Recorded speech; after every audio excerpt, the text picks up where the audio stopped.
Hi friends, അപ്പോൾ നമ്മുടെ ജോർദാനിലെ രണ്ടാമത്തെ ദിവസം തുടങ്ങി. ഇന്നത്തെ യാത്ര അമ്മാൻ സിറ്റിയിൽ തന്നെയാണ്. അമ്മാൻ സിറ്റിയിലെ ഏറ്റവും ഹയസ്റ്റ് ആയിട്ടുള്ള ഹില്ലിൻ്റെ മേലേക്കാണ് ആദ്യം പോകുന്നത്. അപ്പോൾ നമ്മൾ എത്തിയിട്ടുള്ളത് അമ്മാൻ സിറ്റാഡലിലേക്കാണ്. സിറ്റിയിൽ നമ്മൾ മിസ് ചെയ്യാൻ പാടില്ലാത്ത കുറച്ച് സ്ഥലങ്ങളിലൊന്നാണിത്. ഇവിടുത്തെ മെയിൻ അട്രാക്ഷൻ എന്ന് പറയുന്നത് ടെമ്പിൾ ഓഫ് ഹെർക്കുലീസിൻ്റെ ഹ്യൂജ് പില്ലേഴ്സാണ്. പിന്നെ അവിടെ നിന്ന് കഴിഞ്ഞിട്ടുണ്ടെങ്കിൽ നമുക്ക് മോഡേൺ അമ്മാൻ സിറ്റിയുടെ ഒരു ബ്യൂട്ടിഫുൾ വ്യൂ കൂടെ കാണാം.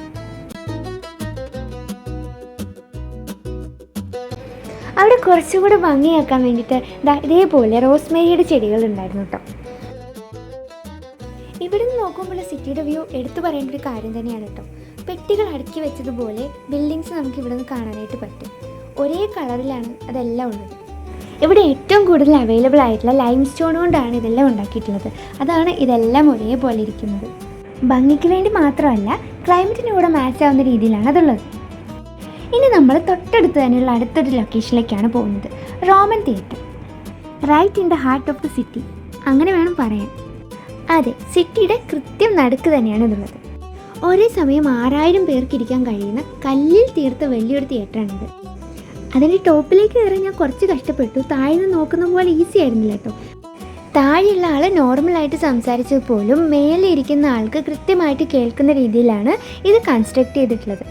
ഇതിൻ്റെ അകത്ത് ചെറിയ 2 മ്യൂസിയം കൂടെയുണ്ട്. അങ്ങനെ അതിനുശേഷം നമ്മളൊരു ട്രഡീഷണൽ അറബിക് ഫുഡ് കഴിക്കാൻ വേണ്ടിയിട്ട് പോയി. ഇനി പോകുന്നത് ജീവിതത്തിൽ ഒരിക്കലും ഞാൻ മറക്കില്ലാത്തൊരു സ്ഥലത്തേക്കാണ്. ഡെഡ് സീ അല്ലെങ്കിൽ ചാവുകര. അങ്ങോട്ടേക്ക് പോകുമ്പോൾ ഉള്ള കാഴ്ചകളാണ് കേട്ടോ ഇത്.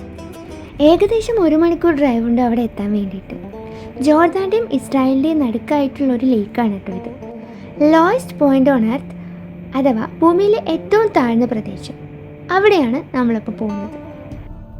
സാധാരണ കടൽ വെള്ളത്തിനേക്കാൾ 10 മടങ്ങ് ഉപ്പും മിനറൽസും ഇതിലുണ്ട്. അതുകൊണ്ട് തന്നെ നീന്തൽ അറിഞ്ഞില്ലെങ്കിലും നമ്മൾ ഇതിൽ മുങ്ങിപ്പോകാനുള്ള ചാൻസ് ഇല്ല. ഇവിടെ ബ്ലാക്ക് കളറിലൊരു മട്ടുണ്ട്. അത് തേച്ചതിന് ശേഷമാണ് എല്ലാവരും വെള്ളത്തിലേക്ക് ഇറങ്ങുന്നത്. പക്ഷെ അറിയാതെ പാനിക്കായി എങ്ങാനും തിരിഞ്ഞു പോയി കഴിഞ്ഞാൽ പിന്നെ നമുക്ക് ചുറ്റുള്ളതൊന്നും കാണാൻ പറ്റില്ല. അത് ഞാൻ ടെസ്റ്റ് ചെയ്ത് പ്രൂവ് ചെയ്തതാണ്. കണ്ണൊക്കെ നീറിപ്പോകഞ്ഞതുകൊണ്ട് പിന്നെ ഞാൻ ടെസ്റ്റ് ചെയ്യാൻ ഇറങ്ങിയില്ല, നേരെ തിരിച്ചു വന്നു. അങ്ങനെ അതോടുകൂടെ ഇന്നത്തെ ദിവസം അവസാനിക്കണം. അപ്പോൾ അടുത്ത ദിവസം കാണുന്നവരെ ബൈ ബൈ.